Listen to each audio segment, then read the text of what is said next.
વંદે માતરમ વિદ્યાર્થી મિત્રો, ધોરણ 10 વિષય ગણિત ચેપ્ટર નંબર 5 નું સ્વાધ્યાય 5.1 ની અંદર પ્રશ્ન નંબર 4 નીચેનામાંથી કઈ શ્રેણી સમાંતર શ્રેણી છે? જો તે સમાંતર શ્રેણી બનાવે તો સામાન્ય તફાવત ડી અને પછીના 3 પદ લખો. મિત્રો, તમને શ્રેણી આપેલી છે એ સમાંતર છે કે નહીં ચેક કરવાનું છે. આની આગળના લેક્ચરની અંદર પણ આપણે સમાંતર શ્રેણીના પ્રશ્ન નંબર 4 ના 1 થી 5 એક્ઝામ્પલ જોઈ ગયા છીએ. આજે આપણે હવે જોવાના છે છઠ્ઠો એક્ઝામ્પલ 0.2, 0.22, 0.222 અને 0.2222 થી અનંત સુધી તમને એક શ્રેણી આપેલી છે. તો આ શ્રેણી સમાંતર છે કે નહીં એ તો પહેલા આપણે ચેક કરવું પડશે મિત્રો. તો આપણે ચેક કરીએ. તો ચેક કરવા માટે a2 માઇનસ a1, a2 ની કિંમત કેટલી છે? 0.22 માઇનસ a1 કેટલું છે? 0.2. બંનેની બાદબાકી કરશો તો તમને જવાબ મળશે. તો બંનેની બાદબાકી 0.22 માંથી 0.2 બાદ થશે તો 0.02 વધે. બરાબર. અહીંયા પાછળ કાંઈ નથી તો આપણે શૂન્ય લખી શકાય. તો હવે તમને સરળતા રહેશે ભાઈ બાદબાકી કરવાની. 0.22 માંથી 0.20 બાદ કરો તો તમને 0.02 મળે. કારણ કે મિત્રો ઘણાને એવું થશે અહીંયા 2 અંક છે, અહીંયા પોઈન્ટ પછી 1 અંક છે, તો બાદબાકી કેમ કરવી? તો પોઈન્ટ પછી અહીંયા અંક જેટલા હોય એટલે પાછળ શું મૂકી દેવાય? 0 મૂકી દેવાય. એટલે તમને બાદબાકી કરવામાં સરળતા રહેશે. ઓકે, ચાલો એના પછી a3 માઇનસ a2. ચાલો a3 ની કિંમત 0.222 માઇનસ a2 ની કિંમત 0.22. અહીં 3 પદ છે તો અહીં એક પદ મૂકવા માટે શું કરી દેવાય? 0 મૂકી દેવાય. તો હવે આ બે પદની બાદબાકી થઈ શકે. કેટલી થાય? તો 0.002. તો હવે જો અહીંયા 0.02 છે અને અહીં 0.002. તો બંને તફાવત કેવા મળે છે? અલગ. તેથી અહીંયા લખી શકાય a2 minus a1 is not equal to a3 minus a2. અને આ બંને કેવું સરખું નથી મિત્રો. બંને સરખું ન હોય તો આપણે કહી શકાય કે ભાઈ આપેલી શ્રેણી સમાંતર શ્રેણી નથી. અને સમાંતર શ્રેણી ન હોય તો આપણે સામાન્ય તફાવત પણ મેળવવાની જરૂર નથી અને આગળના 3 પદ લખવાની પણ જરૂર નથી. તો હવે મિત્રો આપણે એના પછીનો 7મો એક્ઝામ્પલ. તો 7મા એક્ઝામ્પલની અંદર જોઈશું તો એમાં શ્રેણી આપી છે 0, -4, -8, -12 થી અનંત સુધી. તો આ શ્રેણી સમાંતર છે કે નહીં એ આપણે હવે ચેક કરીશું. તો ચેક કરવા માટે a2 માઇનસ a1. ચાલો a2 ની કિંમત -4, a1 ની કિંમત માઇનસ હવે 0. બંનેની બાદબાકી 4 માંથી 0 જાય તો -4. એવી જ રીતના બીજું પદ તો a3 માઇનસ a2 કરીએ. a3 ની કિંમત -8 માઇનસ a2 ની કિંમત -4. તો મિત્રો સાદુરૂપ આપીએ. આ -8 આ માઇનસ માઇનસ પ્લસ 4. 8 માંથી 4 જાય તો કેટલા વધે? 4. મોટા પદની નિશાની, મોટું પદ માઇનસ, એટલા માટે -4. બંને જગ્યાએ સંખ્યા કેવી મળે છે? સરખી. તો આપણે કહી શકીએ કે ભાઈ આપેલ શ્રેણી કેવી છે? સમાંતર શ્રેણી છે. તો લખાય કે ભાઈ આપેલ શ્રેણી સમાંતર શ્રેણી છે. અને સમાંતર શ્રેણી હોય તો આપણે એનો શું મેળવવાનો છે? સામાન્ય તફાવત. તો સામાન્ય તફાવત ડી કેટલો રહેશે? જે અહીંયા તમારો તફાવત મેળવ્યો તે જ, બાદબાકી જે મળી તે 4. કેવા? -4. હવે આ સામાન્ય તફાવત મળી જાય પછી આપણે શું મેળવવાનું છે? તો 3 પદ કોના? શ્રેણીના. જે આપણને એટલા શ્રેણી આપી છે એના પછીના 3 પદ મેળવવાનું. તો 4 પદ સુધી આપ્યા છે તો હવે 5મું પદ મેળવવાનું છે. તો a5 કઈ રીતના મળે? તો a4 ની અંદર તમારે શું ઉમેરવાનો? સામાન્ય તફાવત ડી ઉમેરવાનો. ચાલો a4 ની કિંમત કેટલી છે? -12 પ્લસ ડી ની કિંમત કેટલી છે? -4. બંને સંખ્યા કેવી? માઇનસ. બંને સંખ્યા માઇનસ તો શું થાય? સરવાળો. 12 અને 4 કેટલા થાય? 16. પણ એ કેવા રહેશે? માઇનસ. કેમ? મોટું પદ 12 કેવા? માઇનસ. એટલા માટે -16.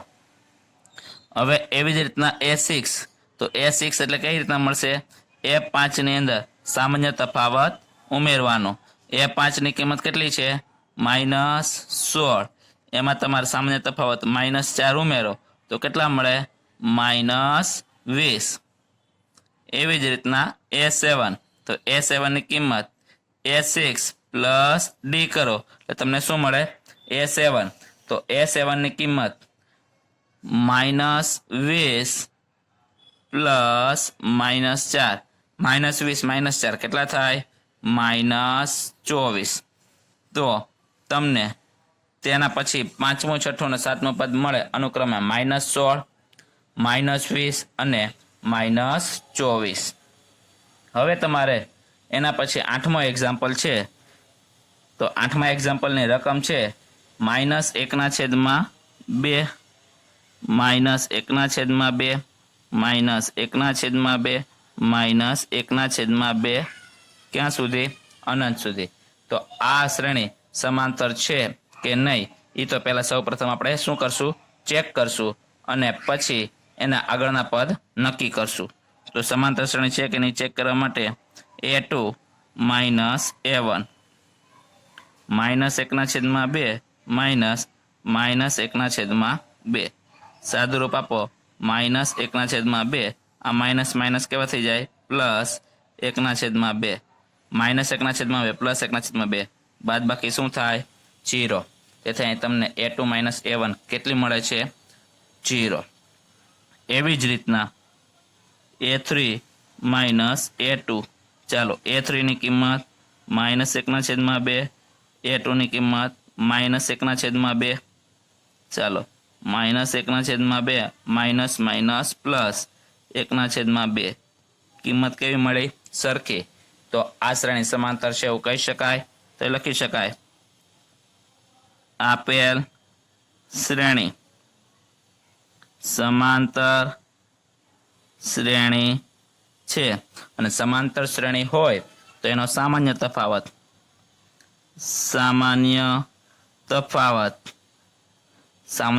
અહીં બાદબાકી કેટલી મળે છે? 0. તેથી અહીં સામાન્ય તફાવત કેટલો છે? 0. તો સામાન્ય તફાવત પણ આપણી પાસે આવી ગયો, સમાંતર શ્રેણી પણ આપણી પાસે આવી ગઈ. તો હવે 3 પદ મેળવીએ તો A5 એટલે A4 પ્લસ D. A4 ની કિંમત 1/2, એમાં ઉમેરવાના કેટલા? 0. કઈ ફેર પડશે? નહીં. તો એઝ ઇટ ઇઝ કિંમત મળશે કઈ? 1/2. એવી જ રીતના એના પછીનું પદ A6, તો A6 બરાબર A5 પ્લસ D. ચાલો A5 ની કિંમત કેટલી છે? -1/2 પ્લસ સામાન્ય તફાવત 0. તો ઉમેરો કરશો તો કેટલી કિંમત મળશે? 1/2. એવી જ રીતના A7, તો A6 પ્લસ D. A6 ની કિંમત -1/2 પ્લસ D ની કિંમત 0. તો તમને કિંમત કેટલી મળશે? 1/2. આમ તમને A5, A6 અને A7 અનુક્રમે -1/2, -1/2 અને -1/2 મળે છે. 9મું એક્ઝામ્પલ 1, 3, 9, 27 અનંત સુધી. તો આ શ્રેણી તમને આપેલી છે. હવે આ શ્રેણી સમાંતર છે કે નહીં એ તો પહેલા આપણે શું કરવું પડશે? ચેક કરવું પડશે. તો ચેક કરીએ તો A2 - A1, ચાલો A2 ની કિંમત 3, A1 ની કિંમત 1, 3 માંથી 1 બાદ થાય કેટલા વધે? 2. તેથી A2 - A1 કિંમત કેટલી મળી? 2. એવી જ રીતના A3 - A2, ચાલો A3 ની કિંમત 9 માઇનસ A2 ની કિંમત 3, 9 માંથી 3 બાદ થાય કેટલા વધશે? 6. અહીં જો બંને કિંમત કેવી મળી? અલગ અલગ. તેથી અહીં આપણે લખી શકીએ કે ભાઈ A2 - A1 is not equal to A3 - A2. અને બંને જો સમાન ન હોય તો આપેલી શ્રેણી સમાંતર શ્રેણી છે નહીં એવું કહેવાય. તેથી અહીં લખી શકાય કે ભાઈ આપેલ શ્રેણી સમાંતર શ્રેણી નથી. નથી તો આપણે આગળની કોઈ પ્રોસેસ કરવાની પણ જરૂર નથી. એટલા માટે આપણને આ શ્રેણી સમાંતર શ્રેણી નથી એવું મળે છે. એના પછી નેક્સ્ટ 10મો એક્ઝામ્પલ. 10મા એક્ઝામ્પલની રકમ છે a 2a 3a 4a થી અનંત સુધી. તો આ આપેલી શ્રેણી સમાંતર છે કે નહીં એ પહેલા આપણે શું કરવું પડશે? ચેક કરવું પડશે. તો આપણે હવે ચેક કરીએ કે ભાઈ a2 માઇનસ a1. ચાલો a2 ની કિંમત 2a માઇનસ a1 ની કિંમત ખાલી a. 2a માંથી a જાય તો a. તેથી 2a minus a2 minus a1 કેટલા મળે છે? a. એવી જ રીતના a3 માઇનસ a2. a3 ની કિંમત 3a, a2 ની કિંમત 2a. બંનેની બાદ બાકી 3a માંથી 2a જાય તો વધે ખાલી a. અહીંયા બંને કિંમત કેવી મળે છે? સરખી. તેથી આપેલ શ્રેણી સમાંતર શ્રેણી છે. અને સમાંતર શ્રેણી હોય તો એનો આપણે પહેલા શું મેળવવો પડશે? સામાન્ય તફાવત. તો લખી દઈએ સામાન્ય તફાવત. સામાન્ય તફાવત d. અહીં કેટલો મળે છે તફાવત? સરખો a. તેથી અહીં તમારો સામાન્ય તફાવત રહેશે a. તો હવે પછીના 5 પદ મેળવીએ તો a5 બરાબર a4 પ્લસ d. અહીંયા તમારું ચોથું પદ કયું છે? 4a. સામાન્ય તફાવત a. બંનેનો સરવાળો કેટલો થશે? 5a. એવી જ રીતના છઠ્ઠું પદ મેળવીએ તો a5 પ્લસ d. a5 ની કિંમત 5a અને d ની કિંમત a. બંનેનો સરવાળો 5a પ્લસ a કેટલા થાય? 6a. એવી જ રીતના a7 મેળવીએ તો a6 પ્લસ d. a6 ની કિંમત 6a, d ની કિંમત a. તેથી બંનેનો સરવાળો કેટલો થાય? 7a. આમ a5, a6 અને a7 ની કિંમત અનુક્રમે 5a, 6a અને 7a મળે. 11મા એક્ઝામ્પલ a નો વર્ગ, a નો ઘન, a ની 4 ઘાત થી અનંત સુધી તમને એક એવી શ્રેણી આપેલી છે. તો આ શ્રેણી સમાંતર છે કે નહીં એ તો પહેલા આપણે શું કરવું પડશે? ચેક કરવું પડશે. તો આપણે ચેક કરીએ a2 માઇનસ a1. ચાલો a2 ની કિંમત કઈ છે? a નો વર્ગ માઇનસ a1 ની કિંમત કઈ છે? a. બંનેમાં a સામાન્ય નીકળે તો અહીંયા a સામાન્ય કાઢીએ. બે વાર a તો એમાંથી એક વાર નીકળી જાય તો અહીંયા ખાલી વધે a. આ માઇનસના માઇનસ.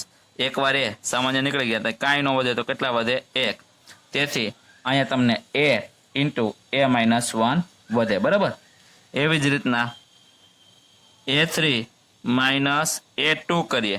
ચાલો a3 ની કિંમત કેટલી છે? a નો ઘન અને a2 ની કિંમત કેટલી છે? a નો વર્ગ. બંનેમાં 2 ઘાત કોની? a નો વર્ગ સામાન્ય નીકળે. અહીં 3 ઘાતમાંથી એકવાર 2 ઘાત નીકળી જાય તો ખાલી વધે a. આ માઇનસના માઇનસ a સ્ક્વેર બહાર નીકળી જાય તો વધે 1. હવે જો a માઇનસ 1 તો બે સરખા છે પણ અહીંયા જોવો ઘાતમાં કેવો છે ફેરફાર? અહીંયા 2 ઘાત છે, અહીંયા કેટલી ઘાત છે? 1. એટલે બંને બાદબાકી સરખી મળતી નથી. તો અહીંયા આપણે લખી શકાય a2 minus a1 is not equal to a3 minus a2. અને જો a2 minus a1 is not equal to a3 minus a2 હોય તો આપેલી શ્રેણી સમાંતર શ્રેણી નથી એવું કહેવાય. તો અહીં લખી શકાય કે ભાઈ આપેલ શ્રેણી સમાંતર શ્રેણી નથી. અને સમાંતર શ્રેણી ન હોય તેને પછી આગળની આપણે કોઈ પ્રોસેસ કરવાની પણ જરૂર નથી. હવે એના પછીનો નેક્સ્ટ એક્ઝામ્પલ છે 12મો. તો 12મો એક્ઝામ્પલ વર્ગમૂળમાં 2, વર્ગમૂળમાં 8, વર્ગમૂળમાં 18 અને વર્ગમૂળમાં 32 આવી રીતના તમને એક રકમ આપેલી છે। તો સૌ પ્રથમ તો પેલા શ્રેણીને છે ને થોડુંક વ્યવસ્થિત રીતે લખું છું મિત્રો। આ વર્ગમૂળમાં 2 એઝ ઇટ ઇઝ, વર્ગમૂળમાં 8, તો અહીંયા પેલા સાઈડમાં તમે જોઈ લેજો વર્ગમૂળ 8, તો એને કેવી રીતના લખાય? 4 દુ 8 લખાય। 4 નું વર્ગમૂળ નીકળે કેટલું? 2, એટલે અહીંયા શું લખાય? 2√2, કારણ કે 4 નું વર્ગમૂળ કેટલું નીકળી જાય? 2, એટલે એ 2 ક્યાં નીકળી જશે? વર્ગમૂળની બહાર, અને આ 2 નું વર્ગમૂળ નથી નીકળતું એટલા માટે વર્ગમૂળમાં 2। એવી જ રીતના 18, તો 18 હોય તો એને કેવી રીતના લખી શકાય? 9 દુ 18, 9 નું વર્ગમૂળ નીકળે કેટલું? 3, એટલે એ વર્ગમૂળની બહાર, 2 નું ન નીકળે એટલે એને 3 વર્ગમૂળમાં 2 લખાય। એવી જ રીતના 32, તો 32 એટલે 16 ગુણ્યા 2, 16 દુ 32। આપણે અહીંયા ભાગ એવા જ પડવાના છે કે જે તમારી એક પૂર્ણ વર્ગ સંખ્યા હોય। તો 16 તમારી કેવી પૂર્ણ વર્ગ સંખ્યા? 16 નું વર્ગમૂળ 4 ને 2 નું ન નીકળે, તો હવે તમે શ્રેણી આવી રીતે લખી શકો, વર્ગમૂળ 2, વર્ગમૂળ 8 ની જગ્યાએ શું લખાય? 2 વર્ગમૂળ 2। 18 ની જગ્યાએ શું લખી શકાય? 3 વર્ગમૂળ 2। 32 ની જગ્યાએ શું લખી શકાય? 4 વર્ગમૂળ 2 થી અનંત સુધી। હવે તમારે આ શ્રેણી સમાંતર છે કે નહીં એ પહેલા તમારે શું કરવાનું છે? ચેક કરવાનું છે, અને પછી તમારે સમાંતર શ્રેણી હોય તો એનો સામાન્ય તફાવત અને આના પછીના 3 પદ તમારે મેળવવાના છે મિત્રો। તો હવે આપણે પહેલા ચેક કરી લઈએ કે સમાંતર શ્રેણી છે કે નહીં। ઓકે, તો સમાંતર શ્રેણી ચેક કરવા માટે a2 માઇનસ a1, ચાલો a2 ની કિંમત 2 વર્ગમૂળમાં 2, આપણે આ નહીં લઈએ, આ શ્રેણી હવે ધ્યાનમાં લેશું। કઈ શ્રેણી ધ્યાનમાં લેશું? આ। તો a2 ની કિંમત 2 વર્ગમૂળમાં 2 માઇનસ વર્ગમૂળમાં 2, 2 વાર વર્ગમૂળ 2 માંથી 1 વાર વર્ગમૂળ 2 બાદ થાય તો કેટલા વધે? ખાલી વર્ગમૂળ 2। પછી એવી જ રીતના a3 માઇનસ a2 મેળવીએ। a3 ની કિંમત 3 વર્ગમૂળ 2 માઇનસ a2 ની કિંમત 2 વર્ગમૂળ 2, આની બાદ બાકી 3 માંથી 2 જાય તો ખાલી વધે વર્ગમૂળ 2, બરાબર? તો 1 વાર વર્ગમૂળ 2 વધે, આ બંને કિંમત કેવી મળી? સરખી। તેથી આપણે કહી શકીએ કે ભાઈ આપેલ શ્રેણી સમાંતર શ્રેણી છે, સમાંતર શ્રેણી છે। અને સમાંતર શ્રેણી હોય તો આપણે એનો સામાન્ય તફાવત મેળવીએ છીએ, તેથી લખાય સામાન્ય તફાવત d કેટલો મળે છે? વર્ગમૂળ 2 જેટલો, બરાબર છે મિત્રો? તો આ તમારો સામાન્ય તફાવત વર્ગમૂળ 2। તો હવે આપણે છેલ્લા 3 પદ મેળવીએ, તો 3 પદ મેળવીએ તો આપણે fi બરાબર a4 પ્લસ d, ચાલો a4 ની કિંમત 4 વર્ગમૂળમાં 2 પ્લસ વર્ગમૂળમાં 2, 4 ને કેટલા થઈ જાય? 5 વર્ગમૂળ 2। હવે આ 5 ને વર્ગમૂળની અંદર લઈ જાવ તો શું થશે? વર્ગ થઈને અંદર જાય, એટલે 5 નો વર્ગ 25 ને 25 ગુણ્યા 2 કેટલા થઈ જાય? 50। તેથી તમને 5મું પદ કયું મળે? વર્ગમૂળમાં 50, બરાબર છે? એવી જ રીતના a6, તો f5 પ્લસ d, ચાલો f5 કેટલું છે? 5 વર્ગમૂળ 2 પ્લસ d ની કિંમત વર્ગમૂળ 2, 5 અને કેટલા થઈ જાય? 6 વર્ગમૂળ 2। ચાલો આનું સાદુરૂપ આપીએ તો 6 ને વર્ગમૂળની અંદર લઈ જાઓ તો કેટલા થાય? 36, 36 ગુણ્યા 2 કરો તો કેટલા થાય? 72। તેથી વર્ગમૂળની અંદર 72, આ પણ તમે લખી શકો, અથવા તો 6 વર્ગમૂળમાં 2 પણ તમે લખી શકો। એવી જ રીતના 7મું પદ એટલે a7, તો a6 પ્લસ d, ચાલો a6 ની કિંમત 6 વર્ગમૂળમાં 2 પ્લસ વર્ગમૂળમાં 2, તો 6 ને 1 કેટલા થઈ જાય? 7, તેથી 7 વર્ગમૂળમાં 2। હવે 7 ને વર્ગમૂળની અંદર લઈ જવા હોય તો વર્ગ કરીને અંદર લઈ જવા પડે, તો 7 નો વર્ગ 49 અને એને ગુણ્યા 2 એટલે કેટલા થઈ જાય? 49 ગુણ્યા 2 એટલે 98, તેથી વર્ગમૂળની અંદર 98। આમ a5, a6 અને a7 અનુક્રમે વર્ગમૂળ 50, વર્ગમૂળ 72 અને વર્ગમૂળ 18. તમે આ 3 ન લખો હોય તો તમે આ પણ પદ લખી શકો છો. બરોબર મિત્રો. 13મો એક્ઝામ્પલ, વર્ગમૂળ 3, વર્ગમૂળ 6, વર્ગમૂળ 9 અને વર્ગમૂળ 12 થી અનંત સુધી જાય છે મિત્રો. બરાબર. તો હવે આપણે આ શ્રેણી સમાંતર છે કે નહીં એ પહેલા તો ચેક કરવાની છે. તો ચેક કરીએ આપણે. a2 minus a1. ચાલો, a2 કેટલું છે? વર્ગમૂળ 6 માઇનસ વર્ગમૂળ 3. 6 એટલે 3 દુ 6 લખાય. તમે એને આવી રીતના પણ લખી શકો, વર્ગમૂળ 6 તો 3 ગુણ્યા 2 એટલે વર્ગમૂળ 3 લખી શકો અને વર્ગમૂળ 2 પણ લખી શકો. તો આ બંને પદમાંથી વર્ગમૂળ 3 કેવા નીકળશે? સામાન્ય. તો અહીંથી 3 સામાન્ય નીકળી જાય તો કેટલા વધે? વર્ગમૂળ 2. આ માઇનસના માઇનસ, અહીંયા કેટલા વધશે? 1. તેથી વર્ગમૂળ 2 માઇનસ વર્ગમૂળ 1. એવી જ રીતના બીજું a3 માઇનસ a2. a3 ની કિંમત વર્ગમૂળ 9, a2 ની કિંમત વર્ગમૂળ 6. 9 એટલે 3 તેરી 9 લખાય. તો 3 ગુણ્યા 3 એટલે વર્ગમૂળ 9 લખાય. એમાંથી એક વાર વર્ગમૂળ 3, બેમાંથી કેવા નીકળે? સામાન્ય. તેથી વર્ગમૂળ 3 સામાન્ય. 3 સામાન્ય નીકળે તો અહીં કેટલા વધ્યા? વર્ગમૂળ 3 માઇનસ અહીંથી 3 સામાન્ય નીકળે તો કેટલા વધ્યા? વર્ગમૂળ 2. મિત્રો, આ બંને કિંમત કેવી મળશે? સરખી મળે છે? નહીં. તો આપણે અહીં લખી શકાય a2 minus a1 is not equal to a3 minus a2. તેથી આ બંને સરખું નથી. તો લખાય કે ભાઈ આપેલ શ્રેણી સમાંતર શ્રેણી નથી. સમાંતર શ્રેણી નથી તો આપણે આગળની કોઈ પણ પ્રોસેસ કરવાની પણ જરૂર નથી. હવે આપણે 14મો એક્ઝામ્પલ જોઈશું. તો 14મો એક્ઝામ્પલ, રકમ છે 1નો વર્ગ, 3નો વર્ગ, 5નો વર્ગ, 7નો વર્ગ થી અનંત સુધી. આ તમને શ્રેણી આપેલી છે. આ શ્રેણી સમાંતર છે કે નહીં એ પહેલાં તમારે શું કરવાનું છે? ચેક કરવાનું છે. તો મિત્રો, આપણે હવે આ શ્રેણીને ચેક કરીએ. તો a2 માઇનસ a1. a2 કેટલા છે? 3નો વર્ગ માઇનસ 1નો વર્ગ. 3નો વર્ગ કેટલો થાય? 9 માઇનસ 1નો વર્ગ 1. 9માંથી 1 જાય તો 8. તેથી તમને a2 માઇનસ a1 કેટલા મળ્યા? 8. એવી જ રીતના a3 માઇનસ a2. a3ની કિંમત 5નો વર્ગ અને a2ની કિંમત 3નો વર્ગ. 5નો વર્ગ 25 માઇનસ 3નો વર્ગ 9. 25માંથી 9 જાય તો કેટલા વધશે? 16.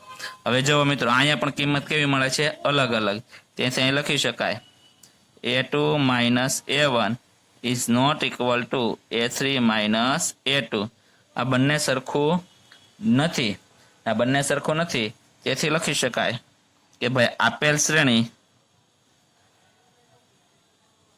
સમાંતર શ્રેણી નથી.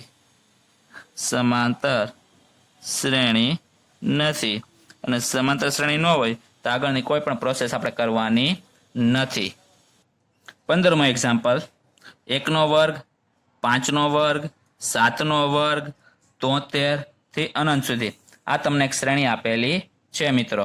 તો હવે આ શ્રેણી સમાંતર છે કે નહીં એ ચેક કરીએ. તો સમાંતર છે કે નહીં ચેક કરવું હોય તો a2 માઇનસ a1. ચાલો, a2ની કિંમત 5નો વર્ગ, a1ની કિંમત 1નો વર્ગ. 5નો વર્ગ 25, 1નો વર્ગ 1. 25માંથી 1 જાય તો 24. તેથી a2 માઇનસ a1 કેટલા મળ્યા? 24. એવી જ રીતના a3 માઇનસ a2. a3ની કિંમત 7નો વર્ગ, a2ની કિંમત 5નો વર્ગ. ચાલો, 7નો વર્ગ કેટલો થાય? 49. અને 5નો વર્ગ કેટલો થાય? 25. તો 49માંથી 25 બાદ થાય તો બાદબાકી કેટલી થાય? 24. બંને કિંમત કેવી મળે છે? સરખી મિત્રો. તો બંને કિંમત સરખી મળે તો આપેલ શ્રેણી કેવી કહેવાય? સમાંતર. તો લખાય આપેલ શ્રેણી સમાંતર શ્રેણી છે. છે અને સમાંતર શ્રેણી હોય તો સામાન્ય તફાવત કે ભાઈ સામાન્ય તફાવત ડી સામાન્ય તફાવત જે આપણે તફાવત મેળવ્યો એ કેટલો છે 24 તેથી તમારો સામાન્ય તફાવત કેટલો મળે છે 24 હવે આપણે એના પછીના 3 પદ મેળવીએ એટલે a5 તો a4 પ્લસ ડી a4 ની કિંમત કેટલી છે અહીંયા 73 અને ડી ની કિંમત કેટલી છે 24 તેથી 73 પ્લસ 24 સરવાળો કેટલો થાય 97 એવી જ રીતના a6 બરાબર f5 પ્લસ ડી ચાલો f5 ની કિંમત 97 ડી ની કિંમત 24 બંનેનો સરવાળો કેટલો થશે 121 એવી જ રીતના a7 એટલે a6 પ્લસ ડી a6 ની કિંમત 121 પ્લસ ડી ની કિંમત 24 તો બંનેનો સરવાળો કેટલો થાય 145 આમ a5 a6 અને a7 અનુક્રમે 97 121 અને 145 છે એમ મળે.